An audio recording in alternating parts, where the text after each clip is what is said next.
किसी परिक्रमा में कोई निकला है और सपोज कि उसके मन में कुछ चल रहा है, हाँ। वो अचानक से सामने फलीभूत हो जाए। एक आपको बताते हैं कि आपकी उम्र के, आपसे ही कम उम्र होगी, ट्रांसपोर्ट का बिजनेस उनका, शर्मा जी हैं, पश्चिम बंगाल के।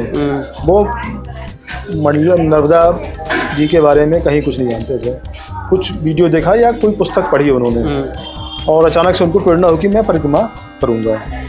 अब मैया प्रारंभ में भी शायद उनकी परीक्षा लेने के मूड में थी, क्या है, वो अमरकंटक से निकले और मुश्किल से 150 किलोमीटर आगे चले होंगे, जंगल का इलाका।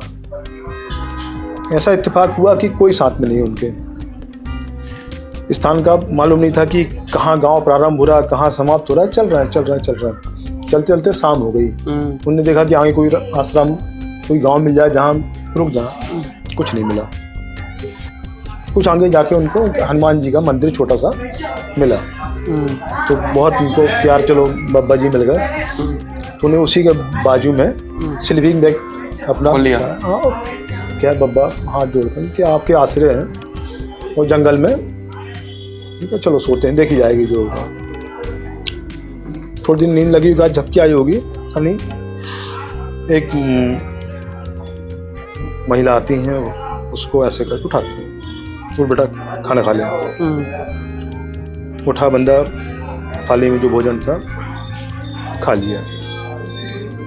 भोजन जब अंदर पेट चला गया, तृप्त हो गया जब वो, उसके बाद उसको चेतना आती है कि मैं पीछे से आ रहा हूँ, लगभग 25 किलोमीटर तो कोई गांव नहीं था, देखता आ रहा हूँ शाम से लेके 8 बजे तक, लगभग 25 किलोमीटर चल गया था, कोई गांव, कोई बस्ती नहीं दिखी, आगे भी निरा जंगल दिख रहा है। महिला कहाँ से आ, खाना लेके आ रही, उठा के मेरे को खाना दे। मतलब जब तक चेतना आती तब तक वो थाली और मैया जा चुकी थी। ऐसी कहावत है कि नर्मदा किनारे कमंडल से कमंडल टकराते हैं, इसका क्या अर्थ है? कमंडल से कमंडल टकराने का ऐसा है कि आज भी कहा जाता है कि माँ नर्मदा के दोनों तट पर सूक्ष्म रूप में आज भी इतने ऋषि मुनि सिद्धगण जो हैं वो तपस्यारत हैं, साधनारत हैं। उनको हम अपने ये भौतिकवादी दृष्टि से नहीं देख पाते, तो वो इतनी बड़ी संख्या में हैं, कहते हैं कि वो मतलब जगह नहीं है, तो उनके कमंडल एक दूसरे से टकरा रहे हैं। तो दोस्तों अभी इस वक्त हमारे साथ हैं जो मंडला में नर्मदा परिक्रमा की व्यवस्थाएं देखते हैं, कोषाध्यक्ष महोदय। सर थोड़ा सा परिक्रमा के इतिहास के बारे में बताइए। आप सब जानते हैं विश्व की एकमात्र नदी है नर्मदा जी, जिनकी परिक्रमा होती है। अच्छा, नर्मदा जी की परिक्रमा तो बरसों बरस, पता नहीं कितने कल्प से प्रारंभ है, तो उसका इतिहास तो कोई शायद ही बता पाए कि कब से प्रारंभ हुई जी। परिक्रमा सतत चलती आ रही है। उत्तरवाहिनी नर्मदा परिक्रमा जो है हमारे यहाँ मंडला में अभी लगभग ये 6, 7, 8 वर्षों से प्रारंभ हुई है। इसके पहले हम लोग को नहीं थी जानकारी, यहाँ के लोगों को कुछ साधु संत आए और ऋषि मुनि आए, उन्होंने बताया कि पुराणों में ये उल्लेख है कि माँ नर्मदा जितने क्षेत्र में उत्तर दिशा में प्रवाहित होती हैं, तो उस क्षेत्र की परिक्रमा यदि हम चैत्र के महीने में कर लेते हैं तो हमें पूर्ण परिक्रमा का पुण्य लाभ मिलता है। गृहस्थ वालों के लिए, कामकाजी लोगों के लिए पूरी परिक्रमा कर पाना संभव नहीं हो पाता, 4 से 5 महीने का समय लगता है कामकाज छोड़ के, तो वो उनका प्रयास रहता है कि कम से कम ये उत्तरवाहिनी परिक्रमा करके हम परिक्रमा का लाभ उठा सकें जी। तो यही कारण है कि उत्तरवाहिनी परिक्रमा करने के लिए बड़ी संख्या में लोग मंडला पहुंचते हैं। और मंडला में लगभग 21 किलोमीटर का क्षेत्र ऐसा है जो मैया उत्तर की दिशा में प्रवाहित हुई है, तो पूरी परिक्रमा करने में 42 से 45 किलोमीटर आपको पैदल चलना होता है। कुछ लोग पैदल चलते हैं, कुछ लोग स्कूटी से भी, तो तट पार करते समय वो स्कूटी भी नाव से पार हो जाती है। तो बहुत से परिवार जो हैं, पति पत्नी ये वो साथ में अपने कोई सीनियर सिटीजन घर के बुजुर्गों को, तो उनको गाड़ी में बिठा के और परिक्रमा करते हैं। और ये सतत परिक्रमा जो है होली के तुरंत बाद से प्रारंभ हो जाती है और चैत्र माह की अमावस्या तक।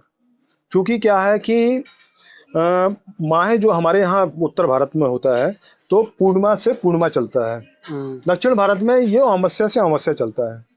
तो हमारा जो चैत्र माह है ये पूर्णिमा में समाप्त हो गया है, लेकिन दक्षिण भारतीय जो है गुजरात, महाराष्ट्र वगैरह ये वो, इनका अभी भी चैत्र माह चल रहा है।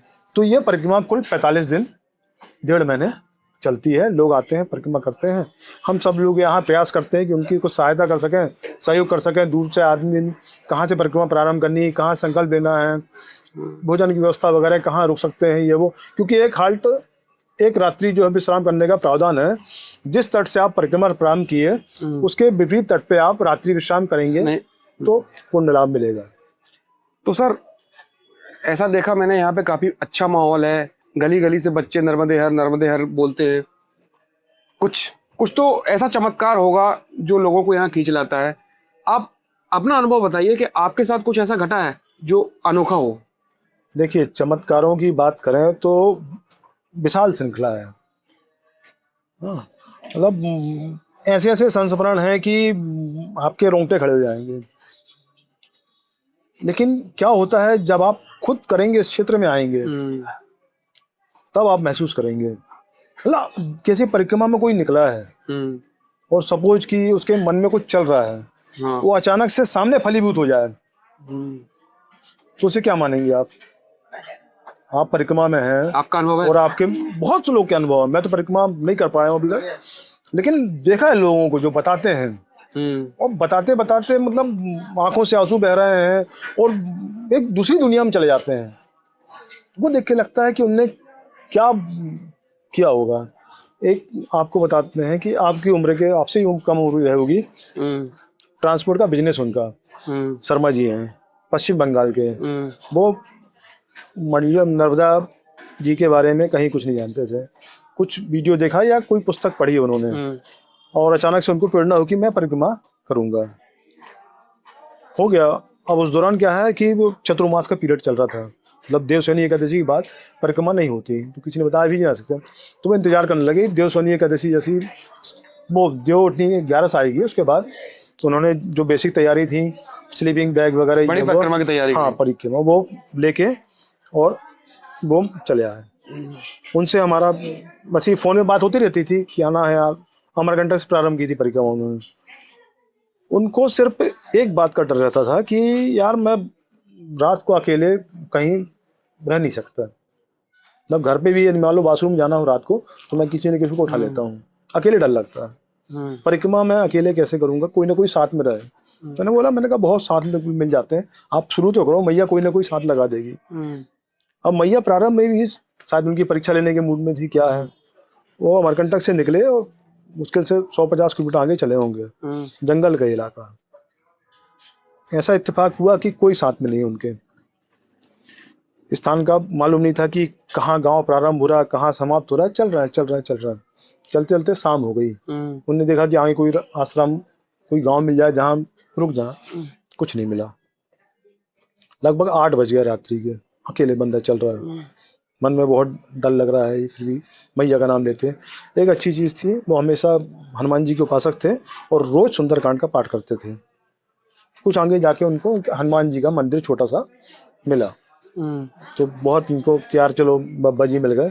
तो उन्हें उसी के बाजू में स्लीपिंग बैग अपना बिछाया। हाँ, क्या बाबा हाथ जोड़कर कि आपके आश्रय हैं और जंगल में, ठीक है चलो सोते हैं, देखी जाएगी जो होगा।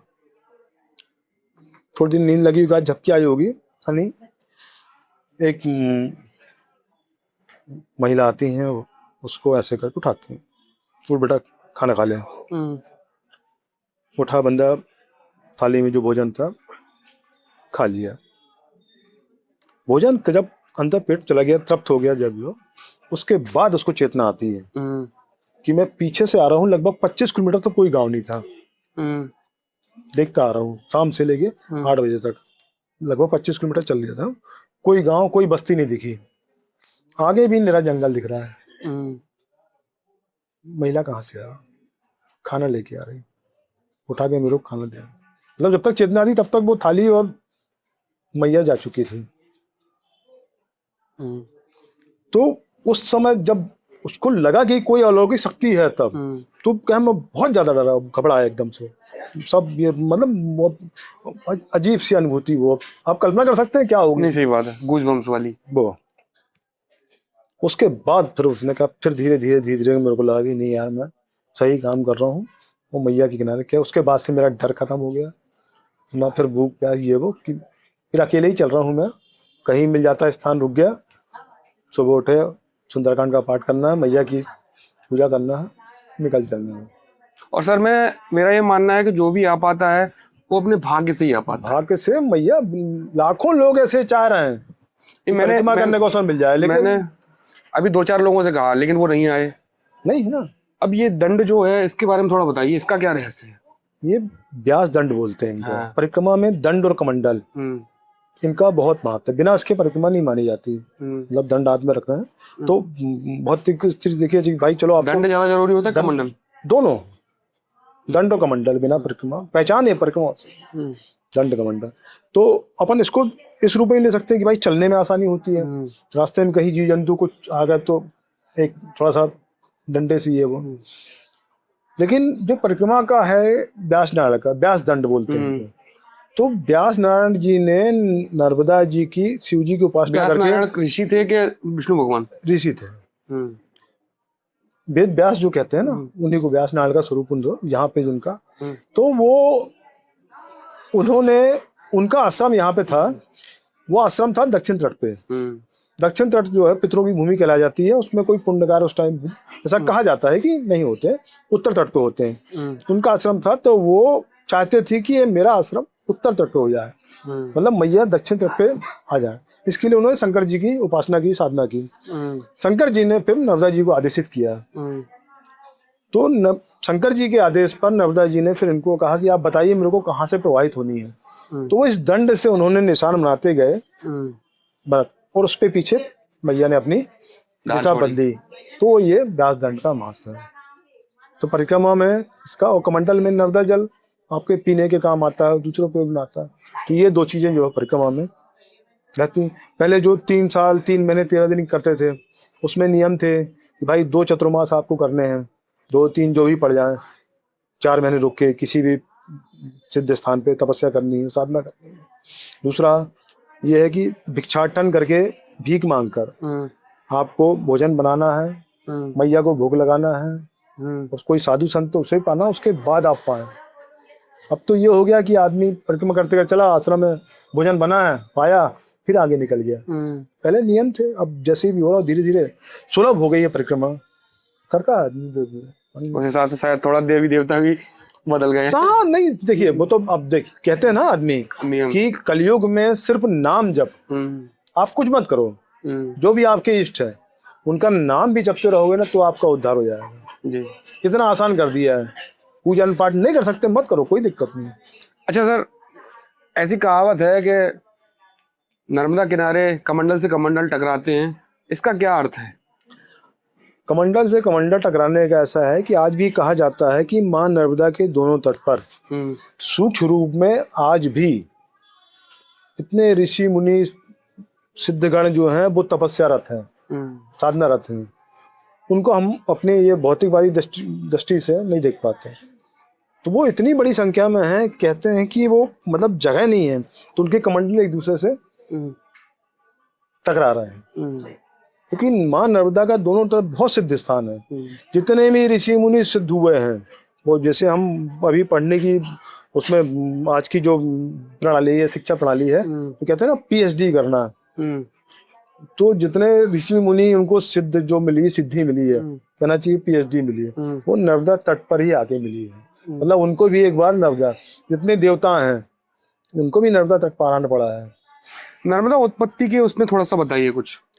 देखिए नर्मदा उत्पत्ति का तो ये कहते हैं जो पुराणों में उल्लेख है, जो ऋषि मुनि बताते हैं, अपने को उतना ही ज्ञान है, पर को उतनी बताया जाता है कि सृष्टि का जो निर्माण हुआ है इसके पहले से भी माँ नर्मदा का, कुछ ऐसा भी तो कहते हैं कि जैसे शंकर जी के पसीने से या कुछ ऐसा उत्पन्न हुई है। देखिए शिवपुत्री हैं, ये तो है।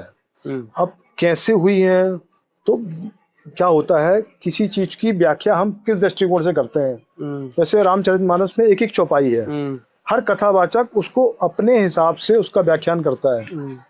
तो किंवदंती बन गई है, कोई पसीना बोलता है, कोई पुत्री बोलता है, कोई ऐसा ये वो, तो उस पे अपन पुत्री जब उनसे उत्पन्न हुई तो वो है, तो उस पे अपन नहीं ये है कि, लेकिन जो पुराणों में पढ़ा है, जो ऋषि मुनि बताते हैं कि इनका कभी सृष्टि का जब विनाश हुआ उसके बाद भी इनका अस्तित्व बना रहेगा। बना रहा है, बना रहेगा, मतलब आगे भी। तो ये बताते हैं नर्मदा के बारे में। और कुछ ऐसा है, नर्मदा इनका विच्छेद करे तो नर और मादा निकलता है? मुझको नहीं, ऐसे नर और मादा ये अब जैसा भी हो कुछ कह नहीं सकते। हम लोग जो समझते हैं नर्मदे है, नर्मदे है, नर्मदे बोल, उसका अर्थ ये है कि माँ नर्मदा हमारे मद, मद मतलब अभिमान, उसको हर ले। ये है मतलब आपके मद को हरने वाली, मद के चूर करने वाली, क्योंकि आपका अभिमान आपके अंदर से चला जाएगा, बस ही सुखी हो जाएंगे। भाई अभिमान कहते हैं ना, काम क्रोध मद लोभ, ये चार तो दुश्मन है आदमी के। सर आप जैसे ये पूरा क्षेत्र देख रहे हैं, नदियों के उत्थान, सफाई और उत्थान के लिए क्या कनेक्ट करेंगे? कुछ कर रहे कुछ हैं? नहीं, हम और आप ही इसके दोषी हैं। वो तो हैं। भाई हम और आपकी घर की जो गंदगी है पूरी जाके मिल रही है यहाँ पे भी, सब जगह। यहाँ पे भी मिल रही है। पूरा सीधे जहाँ समझ लो लगभग 14 बड़े नाले हैं। माँ नर्मदा ने मंडला को विशेष आशीर्वाद दिया है, तीनों ओर से मंडला, मतलब जिस तरफ चले जाइए आपको रेवा के दर्शन हो जाता है। आधा 1 किलोमीटर, बस ज्यादा नहीं चलना पड़ेगा आपको। मंडला किसी भी क्षेत्र में आधा किलोमीटर चलेंगे आप और मैया के दर्शन हो जाएंगे आपको। तो सर नाले का कुछ नहीं, कब से मांग कर रहे हैं हम लोग, 20-25 साल तो हम लोग चिल्लाते हो गया। बस सरकार कर रही, प्लान बन रहा है, होगा, तुरंत होगा, कब करेंगे क्या पता। गंगा जी, यमुना जी और इनको तो मैं साफ मांगता हूँ, पर उनकी स्थिति देख के बहुत दुख होता है। गंगा जी भी हमारे देखते देखते 10 साल में बहुत अंतर आया, 10-15 साल में। वहां ही संकल्प किया मोदी जी ने, योगी जी ने, कोई किया कुछ नहीं किया उनने। असर समझ में आ रहा है, आप देख पा रहे हैं। इलाहाबाद में देख लीजिए, बनारस में देख लीजिए, कायाकल्प हो गई। अब ये नर्मदा, यहाँ पे इस तट के लोग, इस क्षेत्र के लोग पता नहीं क्यों नहीं समझ पा रहे हैं, क्या है यहाँ क्यों नहीं हो पा रहा काम। अब जिस दिन हो जाएगा तो अच्छी बात, बाकी दुख होता है। अब हम और आप दुख तो कर सकते हैं, हमारे हाथ में तो है नहीं। इतनी दूर से चल के उनके लिए आए हैं, इतने आते हैं लोग, उतनी दूर से आते हैं, वो जब यहाँ की स्थिति देखते हैं तो निश्चित दुखी तो होते होंगे ना। कहीं ना कहीं यहाँ के प्रशासन को, शासन को कोसते तो होंगे। हम तट पे खड़े होकर आरती घुमा रहे हैं, लेकिन क्या पता, नाले को नजरअंदाज कर रहे हैं। भंडारा करते हैं हम नर्मदा किनारे, सोचते पुण्य मिलेगा, और पूरा प्लास्टिक डिस्पोजल कचरा जो है वहीं छोड़ के चला। वो कहाँ जाएगा? वो मैया में जा रहा है ना, अभी नहीं जाएगा, 2 दिन बाद जाएगा, 10 दिन बाद जाएगा, महीने भर बाद जाएगा जरूर। कहाँ जाएगा वो? होगा, विडम्बना है, चल रहा है। जो बात है आपके माध्यम से कम चेते शासन प्रशासन, नर्मदा जी में उत्खनन हो रहा है, दुर्भाग्य, क्या करोगे? मशीनें लगा के रेत निकाली जा रही है। चलिए सर, समय देने का बहुत बहुत धन्यवाद।